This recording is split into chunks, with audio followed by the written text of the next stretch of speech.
Interpretation of Statutes by Mr. Udayan P. Vyas. He is a visiting faculty with GNLU, ILNU, ICSI, and Somlalit Institute of Business Management.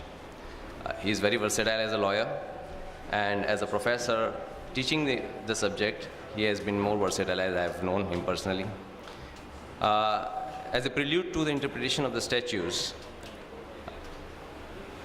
Indian Vedic system has known the subject since more than 3,000 years.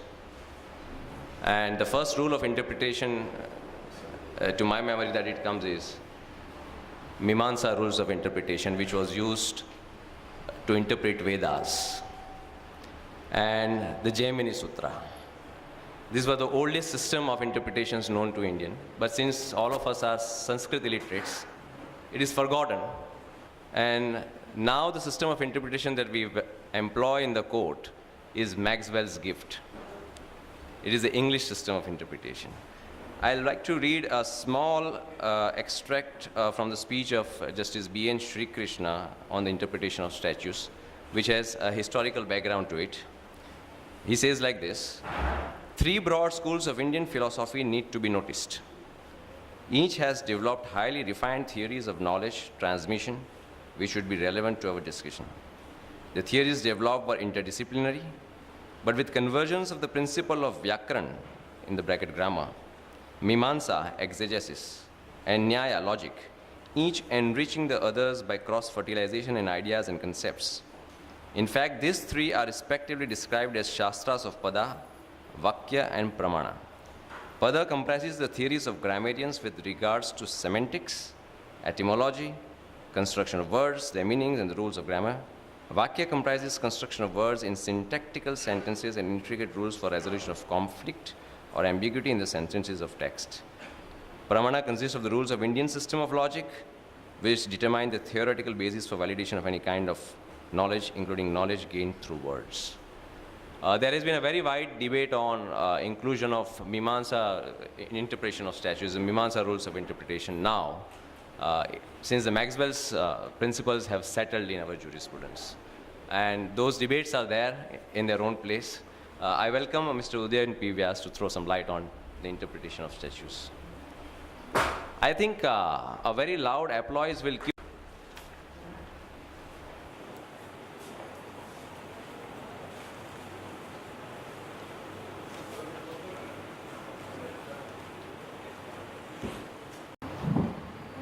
Hello, yes. Very good afternoon to friends. Indeed, it is my great pleasure and privilege to have been accorded an opportunity to deliver a lecture on the subject of interpretation of statute under the banner of our association. And I'm really thankful to the Vice President of our association, Mr. Asim Pandya. At the outset, before I start with the discussion on the subject, let me make myself clear that the objective behind putting this subject for the purpose of discussion in this august house today is to share some of the principles which are known to you as well as to me.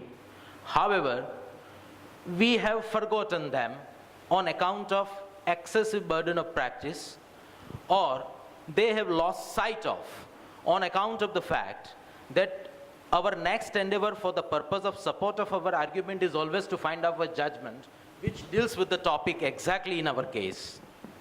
Therefore, here I'm going to deliver a subject not as an expert. In fact, the knowledge may be more on your part than me. I accept that fact, and I presume that, and keeping this very thing in my mind, conscious about this, whatever little that I know about this subject today, I propose to share with you. Now, friends, interpretation of statute. As Dipen has absolutely rightly said, and the propounder and the advocate of the Mimamsa rule of interpretation is none else than, all of you are aware, is Justice Markandeya Katju, who repeated this proposition in 6 judgments consecutively from 2008 to 2011, that we have to forget the interpretation of statute as laid down by Maxwell on interpretation of statute.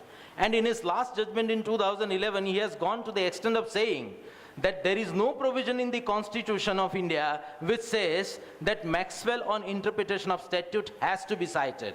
That means he has propounded and advocated the theory of Mimamsa.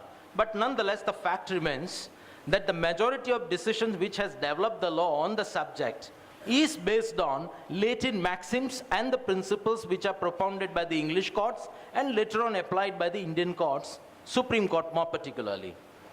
Now, so far as the subject of interpretation is concerned, all of you are aware, it is a very exhaustive subject.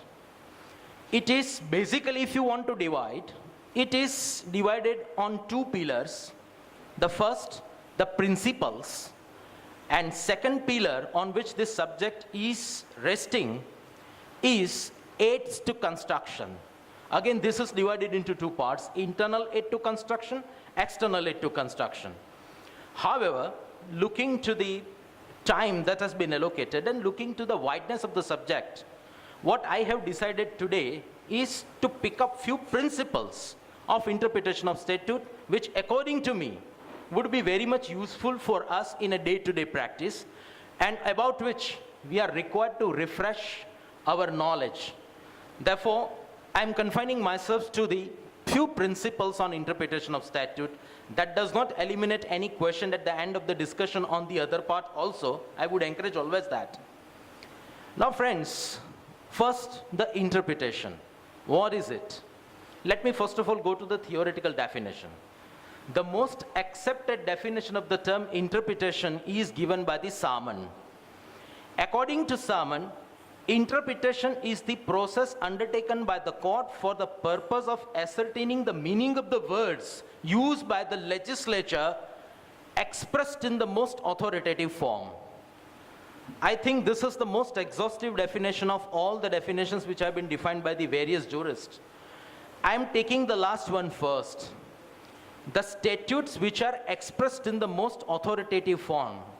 What does Salmon mean by this? Is that the courts are called upon to interpret only those statutes which are authoritatively available for implementation. Correspondingly, conversely, therefore, the courts cannot be burdened with the interpretation of that provision which is in the form of a bill or a proposal. Therefore, no one goes to the court of law challenging or interpreting the bill. It is only the act which is called upon by the court to interpret. That is why the last phrase that he has used is that no people can rush to the court for the interpretation of everything and anything that is available to him for the purpose of having an opinion well in advance what is to be done and what is not to be done. Therefore, this is the last phrase. Interpretation is the process. Now, whenever we talk about the process, there are methods. And when we talk about the methods, there are always principles. Many of the commerce graduates must have solved the problem in costing, process costing. So there are always methods. So since the interpretation is the process, there are methods. And when there are methods, there are principles. And these principles have been propounded by the English courts, later on applied by the India, on various statutory interpretations. Now, this is the task that has been entrusted to the judiciary is also known to us, and the Salmon has emphasized upon this by saying that it is the court which will interpret this, the words which are used by the legislature. This is all in nutshell about the definition of the Salmon. Because it is a theory, therefore I would not like to spoil much of the time on it. The next question is, what is statute? Howsoever Justice Kaju may disregard it, but the finest definition of the term statute is given by the Maxwell itself, which says statute is the will of the legislature, and he ended there.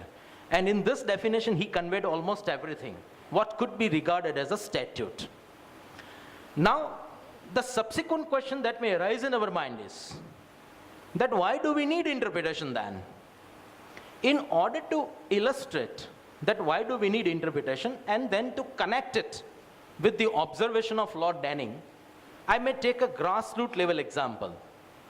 The example is this, that suppose the state legislature has enacted one legislation The objective of that legislation is to protect the pedestrians against the vehiclists. Therefore, admittedly, it is a beneficial legislation. Two provisions are made. Section 3 of that legislation says that if the pedestrian is found walking on the road and is knocked down by the motorist, he is not entitled to compensation. Then section 4 says that if the pedestrian is found walking on the footpath or a pavement and is knocked down by the motorist, he is entitled to compensation. Soon after the implementation of this legislation, a case came up for the court wherein the facts were that a person was found half walking on the road and half on the footpath, and the question arose, is he entitled to compensation or not? This is exactly the area where the interpretation is required. And now I am connecting this with the wordings of Lord Denning. Lord Denning is also just like Justice Krishna here. It's very difficult to understand him sometimes. Lord Denning has said that whenever the legislatures are getting the legislature drafted, it is possible that the draftsman may not foresee or contemplate or visualize all the circumstances at a time. Therefore, there are bound to be some situations or lacuna in the legislation which the legislation may not provide. At the same time, Lord Justice Denning further says that English is an imperfect medium of communication. Therefore, even if the draftsman have visualized the situation or a contingency, he may not able to adequately cover up in a legislation. Third thing is that when such a type of legislation is coming before the court, instead of alleging against the draftsman that they are thoroughly incompetent, it is the fundamental duty of the court to do justice between the parties, and this is the basic function of the court from where the court cannot resile. The court cannot hands off by saying that since the language of the statute is inadequate to cover the facts of the case, we will not do the justice between the parties. To put it conversely, according to Lord Denning, the court is bound to attribute some meaning to the words which are used by the legislature, taking into consideration the intention of the legislature. This is what has been emphasized upon.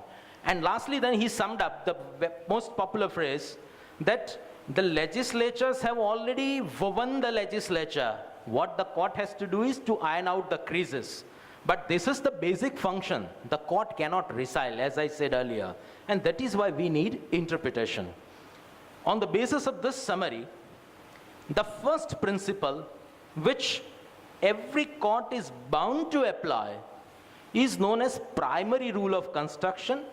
It is also known as literal rule of construction. I would summarily deal with this because this is a mandatory rule. It does not convey anything else. This is a fundamental that has to be adopted by every court. According to the primary rule of construction, the Maxwell, as you noticed, he says that this is the first and the foremost rule of interpretation which every court has to apply for sure and correct interpretation of a statute. According to this principle, when the statute is general in character, the words used in such a statutes are to be understood in a general sense, and if the statute is technical in character, the words used therein are to be construed in a technical sense. Then it further says that every word in the statute has to be construed strictly in accordance with the rule of grammar. While interpreting the statute, the court is neither entitled to add any words into it, nor anything words can be taken out. Every word in the statute has to be given its logical interpretation. And lastly, while summing up, the primary rule says that while interpreting a particular provision of a statute, the statute should be read as a whole. This is called primary rule or literal construction rule. I have referred to it very summarily for obvious reason that I will once again refresh your memory at a later point of time. So this is the basic rule that the court has to apply. And this is a mandatory rule from which the court cannot deviate. However, in spite of the fact that the primary rule is applied, the result is not achievable. The court finds that the real purport of the statute will not be possibly achieved on account of the result deduced on account of the strict rule of interpretation. Then the court, by passage of time, has evolved various principles which are required to be deployed for the purpose of interpreting the statute. As the Lord Wilberforce has said, that these principles of statutes are the tools of the lawyer's trade, and therefore they must be deployed at an appropriate place, at an appropriate time, for the purpose of creating a magical result. Now, the first principle that the court has to look upon is the Hayden's rule of construction, which is also known as Mischief rule of construction. Of late, since last couple of decades, this rule has also even acquired a third name, and it is in a layman's language also called purposive rule of construction. But by and large, they are the same. The Hayden's rule, it is so called because this rule of interpretation has been propounded by the barons of Exchequer in England in Hayden's case. It is called mischief rule because the sum and substance of this rule says that the mischief is to be cured, it is to be removed, and the justice should be advanced. Therefore, it is called mischief rule. And of late, as I said, it is known as purposive construction because ultimately in the rule, if the conditions are to be fulfilled, one has to look at the purpose and the intent of the legislature so as to arrive at a particular result of the word used in a statute. Therefore, it is also known as purposive construction. What does this rule say? According to the Hayden's rule of construction, as narrated by Maxwell, it says, in Hayden's case, in 1584, therefore this rule is very old. In Hayden's case in 1584, the barons of Exchequer resolve that for all the statutes, be they general or penal, restrictive or enlarging the common law, for sure and true interpretation of the statutes, the following are to be discerned and concerned. Then this rule recommends 4 questions to be asked by the court to itself. First question, what was the common law before the passing of the act? Second, what was the mischief or the defect which the common law did not provide? Third, what remedy has now been resolved by the parliament to cure that defect and the mischief? And the fourth, the true reason of the remedy. Having asked this 4 questions, then the rule further says, and I simplify in the form, all the office of the judges, therefore I use the word court. The court then adopts such interpretation as shall suppress the mischief and advance the remedy. That is why I said in the beginning, it is known as mischief rule of construction. This rule of construction has to be adopted by the court for the purpose of suppressing the subtle inventions and evasions pro privato commodo, and it has to advance justice pro publico. So this is the rule which says in substance that the mischief or the defect that is existing